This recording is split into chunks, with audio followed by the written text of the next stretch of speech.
3 ദിവസത്തെ സന്ദർശനത്തിനായി കുടുംബസമേതമാണ് JD vans ഇന്ത്യയിലെത്തിയത്. ഔദ്യോഗിക സന്ദർശനത്തിന്റെ എല്ലാ ചിട്ടവട്ടങ്ങളോടും കൂടിയുള്ള സ്വീകരണമൊരുക്കി നമ്മുടെ ഭരണകൂടം.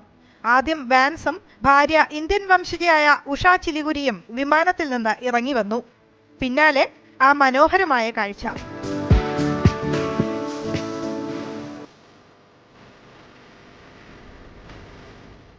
ഇവാനാണ് മൂത്തവൻ. ഇളം നീല കുർത്തയും വെള്ള പൈജാമയുമാണ് ഇവാന്റെ വേഷം. തൊട്ടുപിറകെ ഗോൾഡൻ കളറിലുള്ള കുർത്തയണിഞ്ഞ് രണ്ടാമൻ വിവേകം ഇറങ്ങി വന്ന് അച്ഛനമ്മമാരുടെ കൈകളിലേക്ക് ഒതുങ്ങി. അവസാനം പടികളിറങ്ങിയ നീല ഫ്രോക്ക് അണിഞ്ഞ സുന്ദരിക്കുട്ടി മിറബൽ റോസിനെ വാൻസ് കൈകളിലെടുത്തു. പുതിയ ചുറ്റുപാടുകൾ ഉണ്ടാക്കിയ അപരിചിതത്വം മൂലമാകാം മൂവരും അച്ഛനമ്മമാരുടെ ചുറ്റുവട്ടത്തിൽ സുരക്ഷിതത്വം തേടി.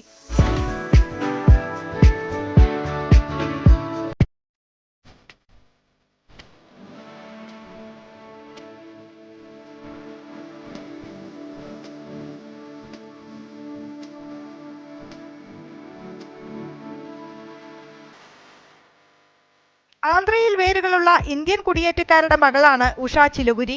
കാലിഫോർണിയയിലായിരുന്നു ജനനം. സാന്റിയാഗോയിൽ കുട്ടിക്കാലം. 2013 ലോ സ്കൂളിൽ നിയമ പഠനം പൂർത്തിയാക്കി. ലോ സ്കൂളിലെ പഠനത്തിനിടെയാണ് JD വാൻസിനെ ഉഷ കാണുന്നതും പരിചയപ്പെടുന്നതും. നിയമ ബിരുദം നേടിയതിനു പിന്നാലെ 2014 വാൻസ് ഉഷയുടെ ജീവിത പങ്കാളിയായി. ഹിന്ദു ആചാരപ്രകാരമായിരുന്നു ഇവരുടെ വിവാഹം. അമ്മയുടെ വേരുകളുള്ള രാജ്യത്തെ കുട്ടികൾക്ക് പരിചയപ്പെടുത്തുക എന്നതും ഈ യാത്രയിൽ വാൻസിന്റെ ലക്ഷ്യമാണ്. രാഷ്ട്രീയ കൂടിക്കാഴ്ചകൾക്ക് മുമ്പേ അക്ഷർധാം ക്ഷേത്രം അടക്കം കുടുംബം സന്ദർശിച്ചു. 23-ന് ആന്ധ്രയിലും ജയ്പൂരിലും സന്ദർശനം നടത്തും. തുടർന്ന് 24-ന് ജയ്പൂരിൽ നിന്ന് US തിരിച്ചു പോകും.